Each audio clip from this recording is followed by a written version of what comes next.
of capital punishment is not enough.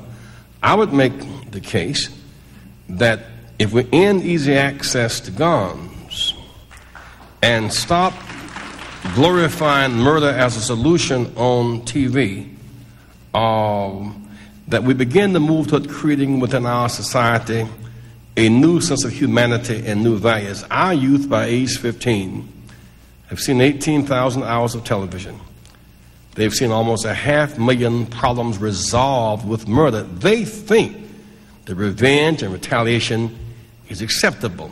It's wrong, and the state should not affirm their degeneracy.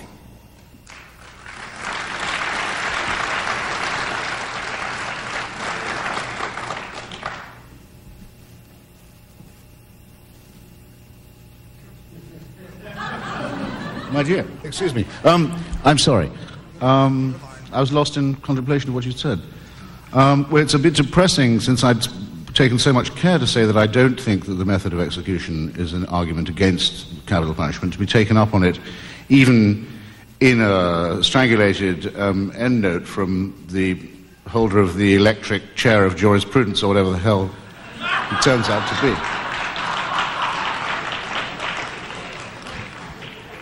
If you want simply to get up and make a salad of stories about people who've behaved with a depraved indifference to human rights and human life, a depraved indifference, a shocking, horrifying indifference, then I don't believe that either the Reverend or myself could be far behind you in postulating such cases. In the case example of the Chicago dismembering, to which we were treated, I think a case may have been being made for, but I think at least it can be said, as so often in arguments with the National Review, inadvertently, the case there being made might, for all I know, be a case for the execution of the insane. I don't know whether or not you have a view about the execution of the insane, but certainly in many cases of pornographic depravity and indifference to human life, that's what you're up against. I didn't hear you say whether you felt the insane should be executed or not. You admit that the calculus of deterrence is impossible. You're right there. In attempting to express society's disapproval via the state in this way, you'd have to, I think, add very largely to the number of capital offences. Horrific rapes, for example, that don't actually take life.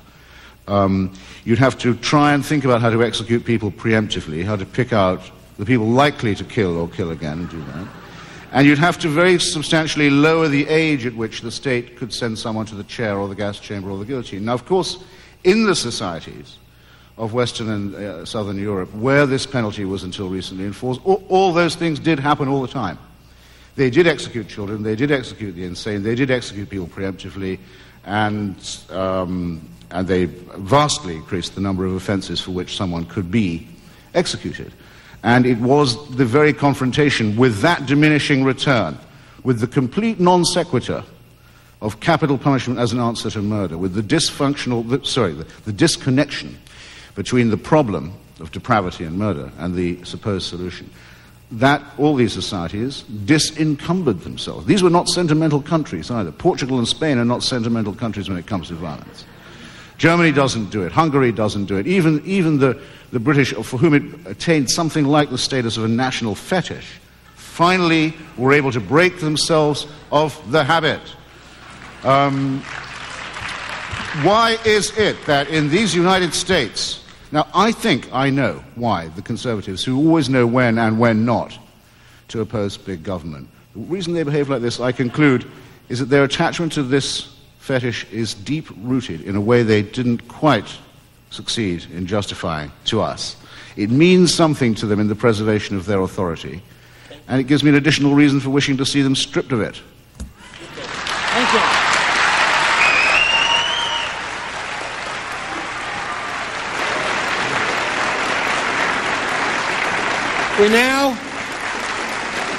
We now turn to the National Review and the two speakers, Stephen Markman and Hadley Arkes, and you have a total of 5 minutes between you to choose as you will. I'll take the lead. Is this on? It's on. Go ahead. Okay, I couldn't quite pick up everything over there. I think the accent was throwing me. I think he said the cheesemaker shall inherit the earth or something like that. well, the Don Rickles Professor of Journalism was certainly unloaded.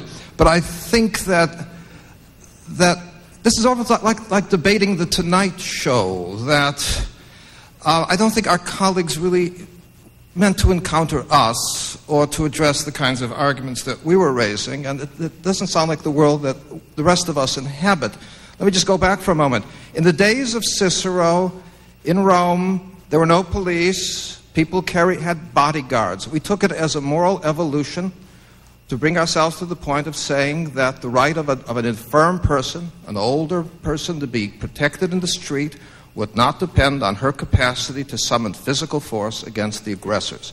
It was a mark of some evolution to vest in the community the authority to deploy on behalf of the weak the force that the weak would be justified in deploying on their own. Am I to take it from the Reverend Jackson that the state may not deploy that kind of force for the sake of protecting the weak, that it could not deploy that kind of force in resisting the Axis in the Second World War or defending American interests in the world?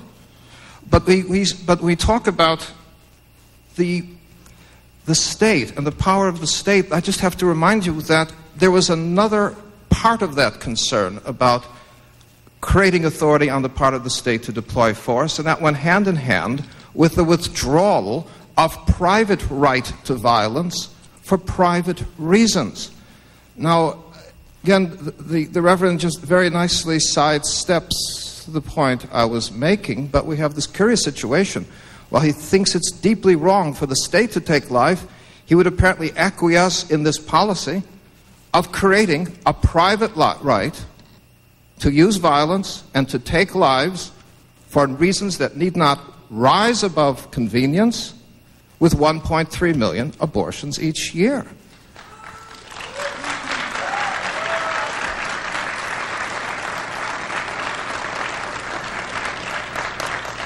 Did you mean boo in the negative sense? Yes. All right. Well, I've yet to hear quite the explanation, because on this matter of partial birth abortion, I don't think the Reverend is suffering any strain that the child partially delivered is in the human species, and we still have to understand what reasons allow us to take that life for any reason at all, and never to touch the life of the most hardened, vicious criminal. Well,